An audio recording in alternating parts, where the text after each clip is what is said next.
In this video, Rafal is forcing me to watch TikToks and give my opinion. You tell me the renters are going to pay the payments for you. You are a novice at best, an idiot at worst. You're the fucking idiot, you egotistical fucking maniac! 12% for broker fees. Let's say you keep the house 10 years. You need This guy's annoying me. Blah. Woke up and found squatters living in our house. Hi, who are you? This is our house. This is not your home. Yes, this is.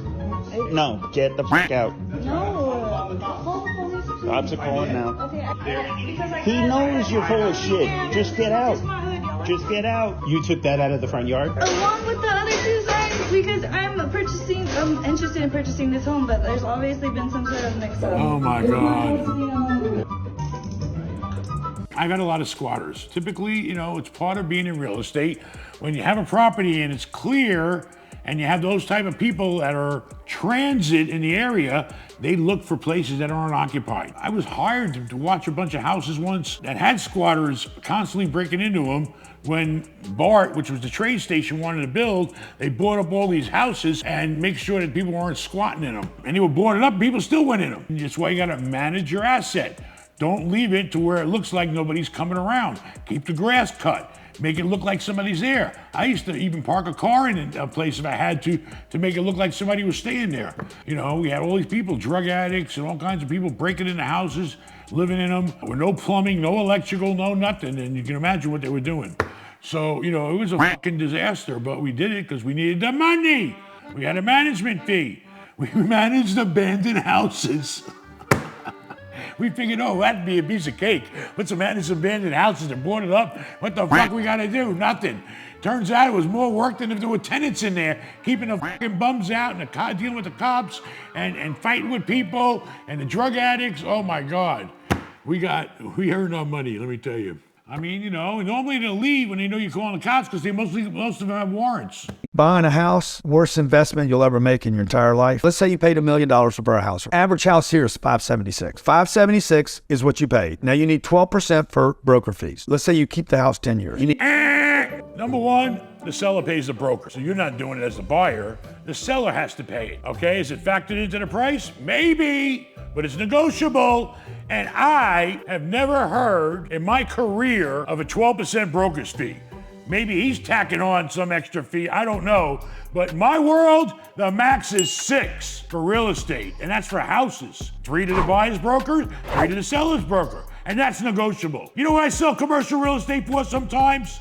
1, 2, maybe 3% commission, and that gets split. Well, I guess we're dealing with big numbers, so I don't understand 12% commissions.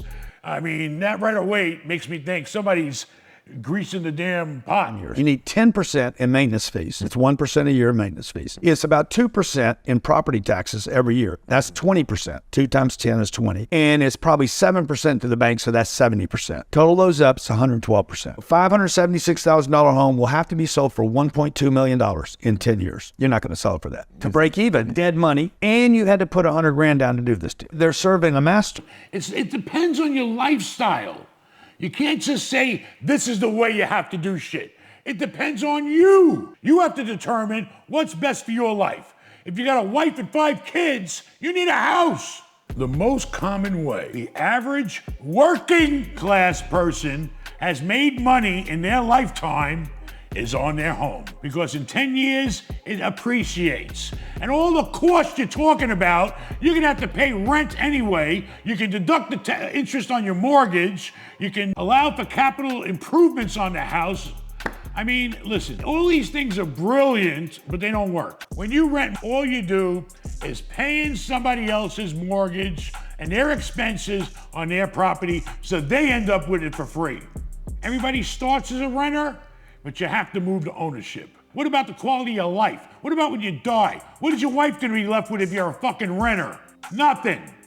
And if you sell a house, the first $500,000 of profit is tax-free if you're married. $250,000 if you're single and you lived in a primary residence for 2 years. So don't believe the bullshit. If you can buy a fucking home, buy it, but buy it right and make sure you can afford it. And if rates go down, try to refi later. What was your first big payday? $5 million. Sometimes ...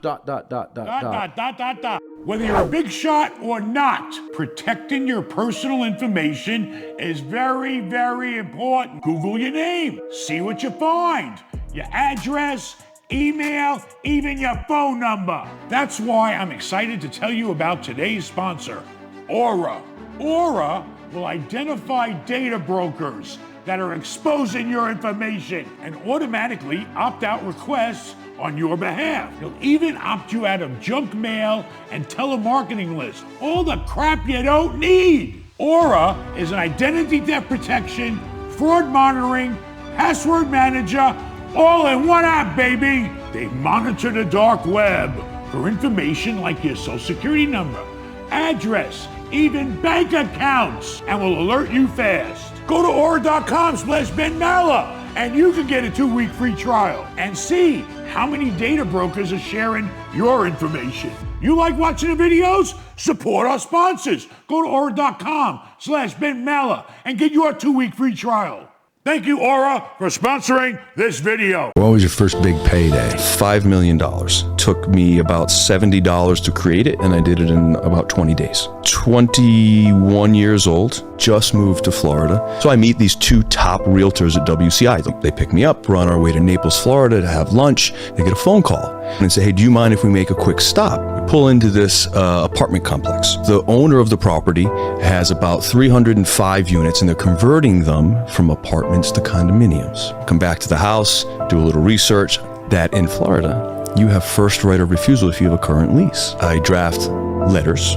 Your apartment is going to be converted to a condo. If you do not, I will give you $1,000 in relocation if you assign me your rights. I get hundreds of people assigning me their rights. The owner of the property goes crazy. We're going to sue you. They call me up.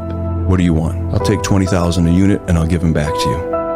$5 million. I mean, number one, he was at the right place at the right time. And also, he didn't twist nobody's arm to assign the right to him. Would I do something like that? No. He saw opportunity where for some reason these tenants didn't do their homework and see the opportunity they were giving away. He got it from insider information, basically. Only the tenants knew. It was between the landlord and his tenants. He figured out, well, if I can get over and take over the tenant's rights somehow, sell me that right. See, that's the thing people don't realize. Your rights are worth money. Everything's for sale. And these people, they took the money. It was smart for him. Did it fuck over how many people he got? If he got all the fucking tenants, he must be one smooth talker. There's nothing illegal about it, but it's questionable, you know, because all these people should have benefited by having to leave their apartments. You know, was $1,000 enough? I don't know. Whenever somebody approaches you with anything, do your homework. Try to get in their shoes and figure out what they're trying to do to you. That's what I do. If he had it in a lease that said, if I ever chose to convert the property to condominiums, he could already had the deal laid out. And they agreed right when they leased the apartment. If I was buying a property or I owned a property and I thought that, hey, one day I'm gonna condo it, I'm gonna have it in a lease. That if I do decide to condo it, I'm only bound to you by the terms of this lease. You know, they weren't smart enough to do their homework, and he didn't tell them the whole story.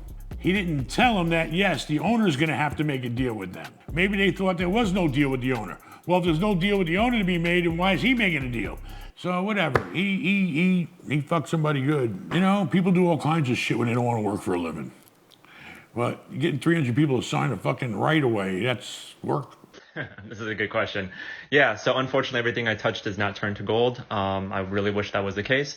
Quick story, I bought a 12-unit apartment complex about 2 years ago, did very little due diligence, and thought that I could just, turn it around, increase the rents, do some basic renovations, and, make $200,000 off of it. Not the case, ended up not doing enough due diligence, so there was a bunch of code enforcement issues on the property. A lot of the tenants were just really not screened. The previous owner just kind of slammed them in there just to show 100% occupancy before the sale, and that caused a lot of problems. Ended up having to evict a bunch of people wasted so much money on, repairing these and turning over all these units.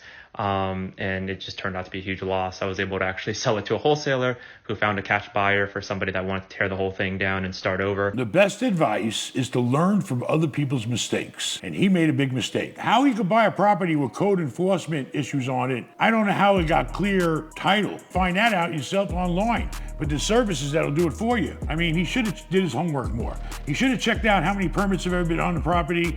He should have made sure it had a clean bill of health in the city. He should have known who his tenants were. Anyway, the point is, do your homework. Make sure you're buying a clean bill of goods. And if there are problems, that's fine, as long as you know about them.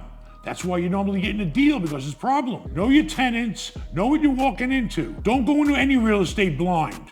He did. He learned from his mistake. I bet he'll never do it again. That's why a lot of people hire management companies, because they don't know what they're doing. They say, oh, check this property out for me. I'm thinking of letting you manage it. The biggest mistake I made like that was I bit off a lot more than I could chew at certain deals. Like, I bought some rough-ass fucking properties, let me tell you. And I knew they were rough. And I'd get in them and I'd say, oh, shit. I knew this was going to be like this, but am I ready to handle it? I mean, I've had to vacate 100-unit buildings of gangbangers in Stockton, California. Vacate the whole building. The cops wouldn't even come there. Once in a while, they'd maybe send a 5-car gang unit there. And I bought 1,000 units in Texas. I didn't realize you own half the goddamn town, you idiot, when you have 1,000 units on one block. You're your own fucking competition. So keeping that place full wasn't no fucking picnic. I've owned over 2,000 pieces of real estate in my life. I've got several $100 million worth of real estate today. One thing I know for sure is if you tell me the renters are going to pay the payments for you, that tells me you've never managed rental property. That tells me you've never done it. That's 100%. You are a novice at best, an idiot at worst. And I mean, that's the truth. Who the fuck else is going to pay it? Anybody who's ever had a renter or been a renter, and I have both, I've been a renter too, it knows that sometimes renters don't pay. Sometimes of course. There's cancer. Sometimes you don't sell as much shit in your store. Sometimes the fucking world is sometimes, you idiot. And why are you calling people idiots? You're the fucking idiot, you egotistical fucking maniac. Who is this obnoxious fucking guy? That's Dave Ramsey. That's the guy. This guy is fucking talking down to people. Don't talk down to people, talk up to people. Who the fuck else is gonna pay you but the rent? Of course, sometimes. You know what, that fucking, if you do your job right and you screen your tenants and you put the right tenant in the right fucking place, everything will be fine. Are you gonna have a vacancy once in a while? Of course. Is somebody gonna run into trouble once in a while? Of course. It's part of the fucking game. Life ain't perfect. You allow for certain things to happen when you're in real estate if you know what the fuck you're doing and not just talking about it. Come check out my portfolio, baby. His opinion is stupid. What is he telling people? Don't go into real estate? Is this the don't go into real estate channel? Then why the fuck do you got hundreds of millions of it? So what's his answer? I don't understand. Sometimes there's cancer. Sometimes there's car wrecks and job loss. Sometimes there's a pandemic. Yeah. Sometimes ... It's, as if there's a perfect stream of every month the rent is going to come on time or early and you can pay your stupid little payment. And that's the most ridiculous assumption, which indicates a lack of experience or knowledge of how rental property really works. This guy's annoying me. What's the fucking point? Who the fuck else is gonna pay for them? What's the purpose of owning a property if you don't have renters paying for the fucking mortgage? And if you're an idiot, if it's all your money tied up in there, when you can spread it out, baby, because I can do 10 deals to that one deal you ain't got a mortgage on, or more. This is a guy that has no credits, no banks, no loans, no nothing. Well, he got lucky, and I like to see his portfolio and how he got there. The point is, it took him his whole fucking life. What is he, 75? I was a fucking millionaire by the time I was 35 because of the bank. Listen, everybody's got their own life to live, but does that life that he lived match your life? I don't think so, but mine does. You know why? Because I can basically tell you I started from nothing, and without the bank's money, I'd have nothing, or very little. That's in today's world. In the reality of the masses of people, we all need the fucking bank. Average person on the street, how do you fucking buy real estate? Well, I need a loan. Of course you need a loan. If you didn't need a loan, then what the fuck you buying real estate for? You got that much money. The whole point of buying real estate is to make money, and to make it with the bank's money and a little bit of yours. Yeah, sure, tenants aren't gonna pay rent. This is all part of running the business. But you get nowhere if you don't try nowhere. Let me tell you, if anybody needed to consult with Ben, it's this guy. Because if he can do that much real estate without the fucking bank, imagine what he could have done with the bank. Why wouldn't he use the bank's money and do 100 times or 80% more of what he did? Why? I want to know. He could have been a billionaire if he's that fucking brilliant. You want me to react to TikTok? Let us know. Make a comment. Doesn't make sense to do something if you don't like it. Subscribe. Watch another video. Hit the like button.